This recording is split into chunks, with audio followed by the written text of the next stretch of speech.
नमस्कार दोस्तों, स्वागत है आपका हमारे चैनल के अंदर। दोस्तों, आज हम आपके लिए एक ऐसा प्रसंग और एक ऐसी ज्ञानवर्धक कहानी लेकर आए हैं जिसे आप सुनने के बाद काफ़ी प्रसन्न होंगे और आप ये कहेंगे कि ऐसी कहानी हम हर रोज़ आपके चैनल पर देखें और अपने चैनल पर हम भी इस तरह की कहानी रोज़ लेकर आएँ। दोस्तों, आपसे एक रिक्वेस्ट और है, अगर आप हमारे चैनल पर नए हैं तो चैनल को सब्सक्राइब कीजिए, बेल आइकन को प्रेस कीजिए ताकि इस तरह की वीडियो का नोटिफिकेशन सबसे पहले आपको मिले। इसके अलावा अगर आप हमारी वीडियो को पसंद करते हो, अगर आपको हमारी वीडियो अच्छी लगती हो तो अपने दोस्तों में शेयर करें, सोशल मीडिया पर शेयर करें, अपने पास पड़ोसियों को भी बताएं और वीडियो को पूरा देखें। देखिए, आधा अधूरा ज्ञान किसी काम का नहीं रहता है। अगर आप ज्ञान ही लेना चाहते हैं तो ज्ञान पूरा लीजिए, क्योंकि आधा अधूरा ज्ञान जो होता है वो काफ़ी खतरनाक होता है। आज मैं आपको इस वीडियो में मोर मोरनी की 3 बात ऐसी बताऊंगा, अगर आप सुन लेंगे तो कभी धन की कमी नहीं आएगी, घर में कलेश नहीं होगा, हमेशा सुख शांति बनी रहेगी। वीडियो शुरू करते हैं और कहानी के शुरुआत में मैं आपको बता देता हूं कि ये कहानी एक राजा की है और एक मोर और मोरनी की है, जो कि मोर और मोरनी एक राजा की कहानी बताते हैं। दोस्तों, ये एक प्राचीन समय की बात है। एक मोर और मोरनी जंगल में रहते थे। काफ़ी हंसी खुशी वो अपना जो है जीवन व्यतीत कर रहे थे। काफ़ी समय से कोई परेशानी उन्हें नहीं थी, किसी भी तरह की, किसी भी प्रकार की, और अच्छे से उनका जीवन यापन चल रहा था। जब समय गुजरता है धीरे धीरे, तो एक दिन उस जंगल में काफ़ी तेज बवंडर और काफ़ी तेज तूफान आता है। जब काफ़ी तेज और तरार तूफान उस जंगल में आता है तो मोर और मोरनी एक पेड़ पर पैर जमाकर बैठ जाते हैं ताकि वो गिर न पाएं और इस बवंडर से, इस तूफान से वो बच जाएं। पर बवंडर और तूफान इतना तेज था कि सभी पेड़ पौधे उखड़ जाते हैं, और पेड़ पौधे उखड़ने के बाद उसमें जो अंडे थे पेड़ पौधों पर, कुछ बच्चे भी थे पंछियों के, वो सभी नीचे गिर जाते हैं। इस तरीके से काफ़ी नुकसान और काफ़ी बर्बादी जंगल में होती है। जब वो तूफान निकल कर चला जाता है और शांति होती है धीरे धीरे, तो मोर और मोरनी देखते हैं कि चारों तरफ काफ़ी पंछी मरे हुए पड़े हैं, काफ़ी अंडे फूटे हुए पड़े हैं, काफ़ी अंडों में से जो बच्चे निकल कर आए थे वो भी मरे हुए पड़े हैं।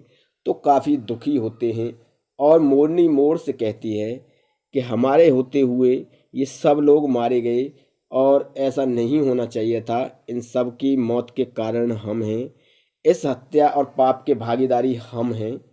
तो मोर मोरनी को समझाता है कि देखो, इसमें हमारा कोई दोष नहीं है, हम इस पाप के भागीदारी नहीं हैं। इस पाप के भागीदारी वो हैं जो इस तूफान को लेकर आए हैं, इसलिए हम इस पाप के भागीदारी नहीं हैं। तुम क्यों परेशान होती हो?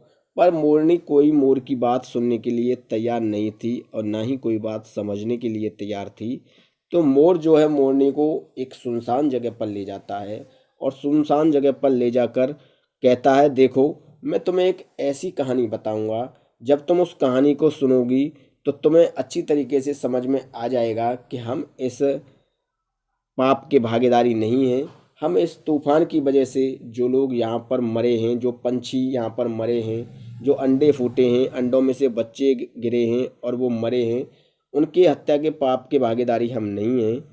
तो दोस्तों, मोर जो है मोरनी को कहानी सुना रहा है और मोरनी बड़े ध्यान से उसकी कहानी को सुन रही है।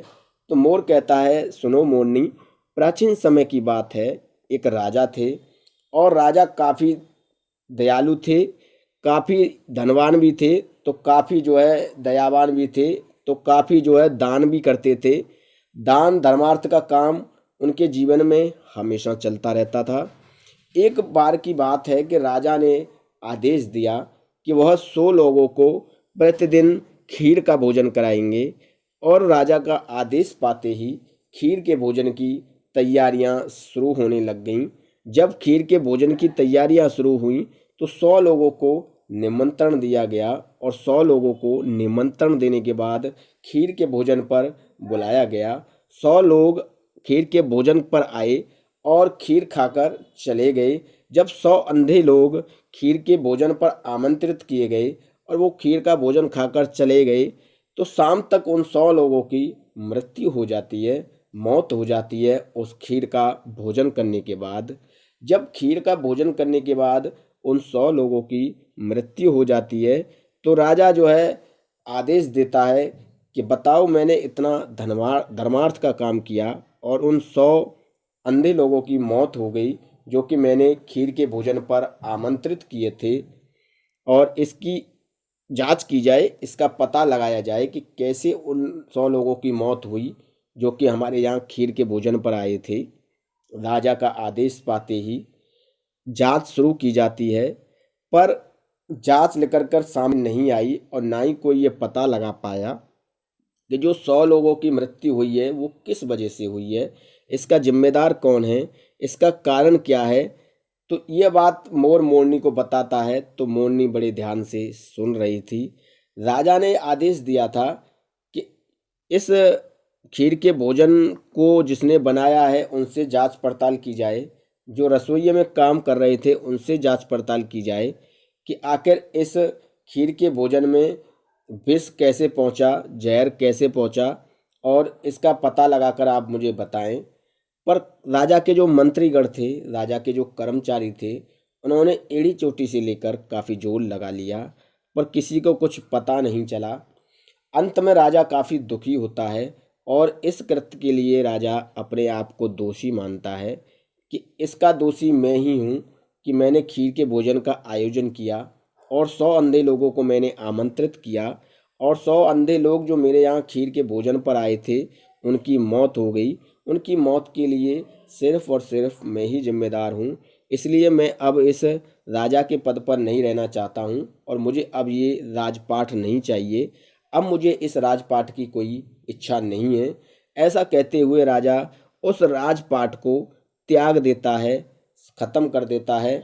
और गांव में भी लोगों में काफ़ी तरह की चर्चाएं होने लगी थी।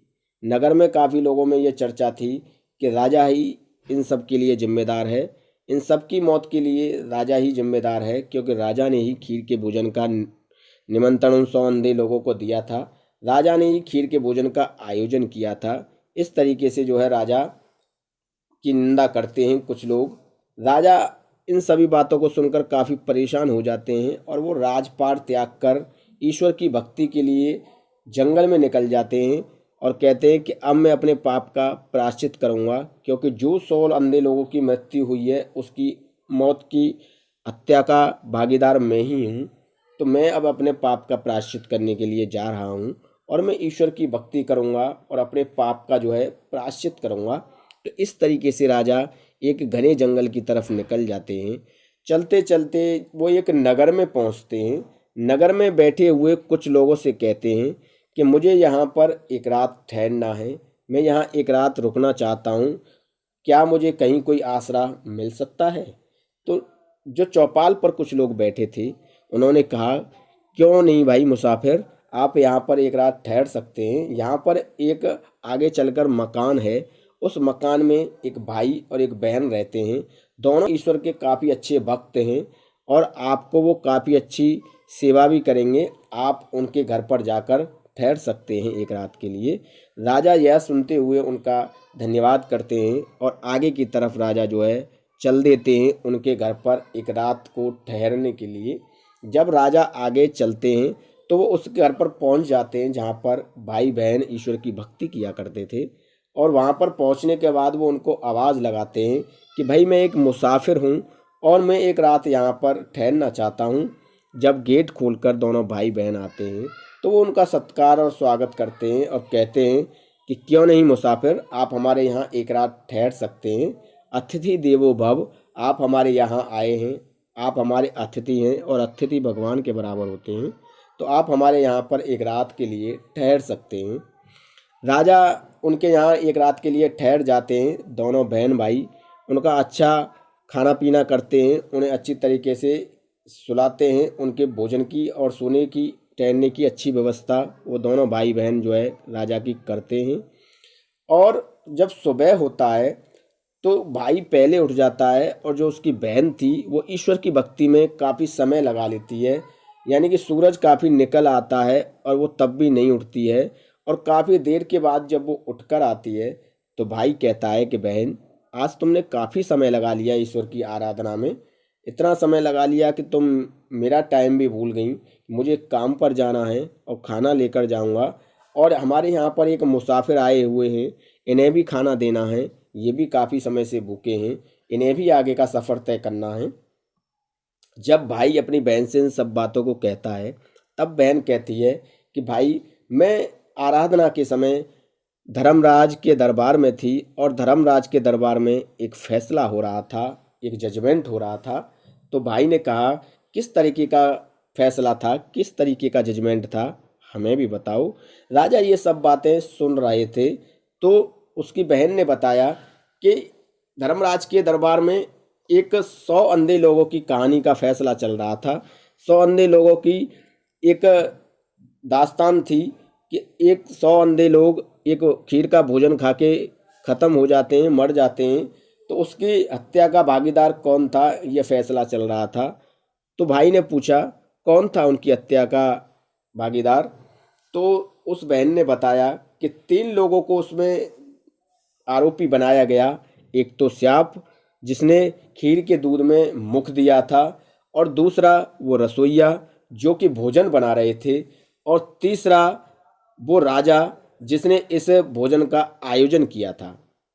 तो तीनों में से अभी किसी को दोषी नहीं ठहराया गया है, क्योंकि तीनों के दोष अभी सामने रखे गए हैं। अब उनका फैसला कल होगा। कल मुझे पता चलेगा कि उनमें जो है भागीदार कौन है, उन 100 लोगों की हत्या का भागीदार कौन है, उन 100 लोगों की हत्या के पाप का जो है भागीदार कौन दोषी ठहराया गया है। तो ये बातें वो बहन जो है कर रही थी अपने भाई से, और राजा इस सभी बातों को सुन रहे थे बड़े ध्यान से। और इधर मोर जो है मोरनी को यह कहानी सुना रहा था। तो मोरनी बड़े ध्यान मग्न होकर ये कहानी बड़ी प्रसन्नता से सुन रही थी। तो राजा उस भाई बहन से कहता है कि देखो, मैं एक रात और यहाँ पर ठहरना चाहता हूँ, क्या मैं एक रात और यहाँ पर ठहर सकता हूँ? तो उन भाई बहन ने कहा, क्यों नहीं मुसाफिर, आप यहाँ पर 1 रात, 2 रात, 4 रात ठहर सकते हैं, आप हमारे अतिथि हैं, अतिथि भगवान के बराबर होते हैं। तो वो राजा को अनुमति दे देते हैं 1 रात और ठहरने के लिए, और राजा 1 रात के लिए और वहाँ पर ठहर जाते हैं। अब चौपाल पर जो लोग बैठे थे, वो लोग उस मुसाफिर की निंदा करने लगते हैं कि देखो, एक मुसाफिर आया है इस नगर में, और उस मुसाफिर ने 1 रात रुकने के लिए कहा था, पर वो मुसाफिर 1 रात की जगह अब दोबारा और रुकना चाहता है दूसरी रात।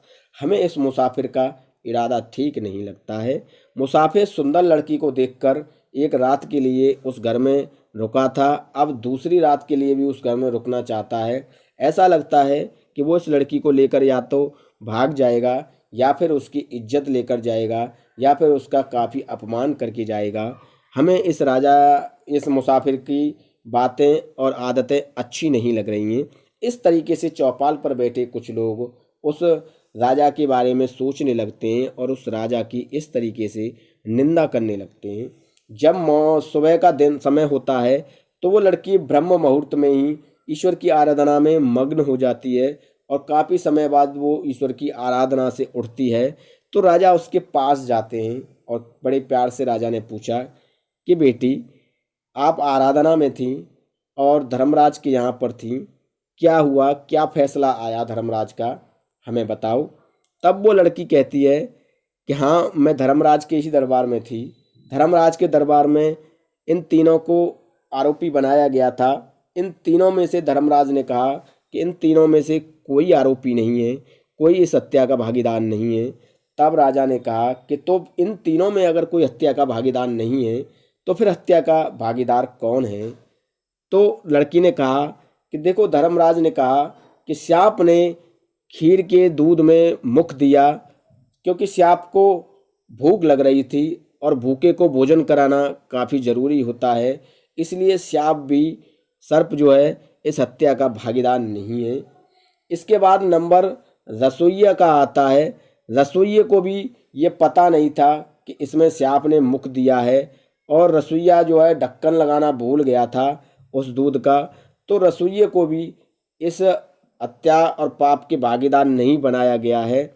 और इसके बाद नंबर उस राजा का आता है जिस राजा ने इस भोजन का आयोजन किया था, उन 100 अंधे लोगों को इस भोजन पर बुलाया था। राजा को भी इसके लिए भागीदार नहीं बनाया गया है, क्योंकि राजा ने धर्मार्थ का काम किया था। राजा धर्मार्थ का काम पहले से ही करते आ रहे थे, तो राजा ने इस काम को कराने के लिए लोगों को पैसे दिए थे, रसोइया को पैसे दिए थे, और तब उन्होंने ये काम उनसे करवाया था। तो राजा को भी ये पता नहीं था कि सांप ने दूध में मुख डाल दिया है, और रसोइये को भी ये पता नहीं था। और सांप ने मुख इसलिए डाला था क्योंकि उसे भूख लग रही थी, और भूखे को भोजन कराना भी काफ़ी ज़रूरी होता है। तो धर्मराज ने तीनों में से किसी को इस हत्या के लिए भागीदार नहीं बनाया है। तब राजा ने पूछा कि इस हत्या के लिए फिर भागीदार कौन है।